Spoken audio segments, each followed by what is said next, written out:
کہ انسان جہنم کے عذاب کا معمولی ترین بھی سہ نہیں سکتا، جہنم کیا دنیا کی آگ کا نہیں سہ سکتا۔ اللہ تعالیٰ نے، اللہ کے رسول صلی اللہ علیہ وسلم فرمایا ان اهون اهل النار عذابا يوم القيامة لرجل توضع في اخمص قدميه جمرة يغلي دماغه بها۔ قیامت کے دن جو جہنم میں سب سے کم عذاب والا بندہ ہوگا نا، بلا اس کی کیا حال ہوگی کہ اس کو اس کے پاؤں میں صرف ایک تسمہ پہنایا جائے گا، جوتا بھی نہیں پورا، اس کو قیامت والے دن جہنم کی آگ کا ایک تسمہ اس کے پاؤں میں ڈال دیا جائے گا۔ پھر کیا ہوگا؟ یغلی بہا دماغہ، اس کی وجہ سے اس کا دماغ ابل کر باہر آ جائے۔ یہ جہنم میں سب سے کم عذاب ہے۔ اور بعض حدیث میں آتا ہے کہ یہ یعنی ابو طالب کو سب سے کم عذاب ہوگا جہنم کا۔ اور ایک حدیث میں آتا ہے ما یرا ان احدا اشد منه عذابا وانه لاهونهم عذابا، جس بندے کو جہنم میں سب سے ہلکا عذاب ہوگا نا، وہی گمان کر رہا ہوگا کہ جہنم کا سب سے سخت عذاب اس کو ہو رہا ہے۔ انسان خود تصور کرے کہ یہ کیسا عذاب ہے، کیسا عجیب اور ہولناک عذاب ہے کہ آپ کو صرف ایک آگ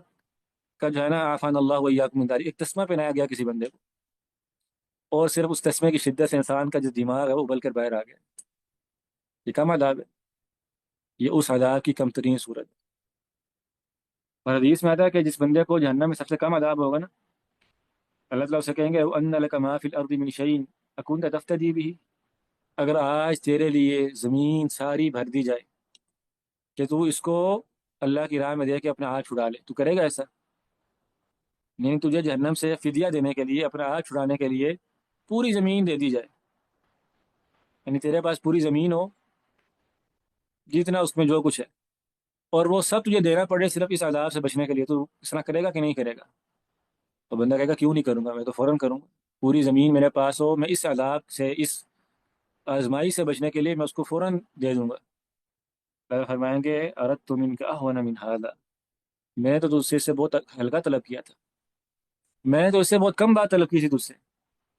اللہ تشرک بی شیئا فابیت الا ان تشرک بی، میں نے تو صرف یہ کہا تھا میرے ساتھ شرک نہیں کرنا، تو آج پوری دنیا دینے کے لیے آمادہ ہو گیا، چل پڑا ہے، میں نے تو اس سے بہت کم طلب کیا تھا، اس سے کہ بس شرک نہ کرنا میرے ساتھ۔ اللہ المستعان۔ فیومئذ لا يعذب عذابه احد، فرمایا کہ اس روز اللہ کے عذاب جیسا عذاب کوئی نہیں دے سکے، یعنی وہ تو عذاب اکبر کا دن ہے نا۔ اللہ تعالیٰ ہمیں معاف فرمائے، اللہ تعالیٰ ہماری حفاظت فرمائے، اللہ تعالیٰ ہمارے جسموں کو جہنم کے آگ پہ حرام کر دے۔ اللہ اکبر۔ یہ جو مسئلہ ہے نا جہنم کا اور جہنم کی صفات کو پڑھنے والا ہے، بہت اہم مسئلہ ہے۔ طلبہ علم میں اس میں بڑی کوتاہی پائی جاتی ہے، جنت کی صفات بھی اور جنت بھی جہنم بھی دونوں، کیونکہ ہمیں یہ بات سمجھنی چاہیے کہ اللہ تعالیٰ نے جنت اور جہنم کا ذکر کیا ہے نا، تو یہ محض ذکر کافی ہے، یعنی اس محض شوق دلانے کے لیے اور ڈرانے کے لیے صرف یہ کہہ دینا کہ تمہارے لیے جنت ہے، تمہارے لیے جہنم ہے، یہ بہت کافی ہے۔ لیکن سمجھنے کی بات یہ کہ اگر اللہ نے پھر ان کی تفصیلات جو بتائی ہیں نا کہ جنت میں یہ اور یہ نعمت ہوگی، یہ مزے ہوں گے، یہ لذتیں ہوں گی، اور بیان ہی جہنم میں یہ عذاب ہوگا اور یہ آزمائش ہوگی اور اس طرح کا سلوک کیا جائے گا، تو اس کا یہ معنی ہے کہ یہ تفصیل جو بیان کی گئی ہے پھر یہ مقصود ہے، اس کی کوئی حکمت ہے، اور وہ کیا ہے؟ وہ ترغیب و ترہیب ہے کہ زیادہ سے زیادہ خوف پیدا ہو، زیادہ سے زیادہ ترغیب پیدا ہو۔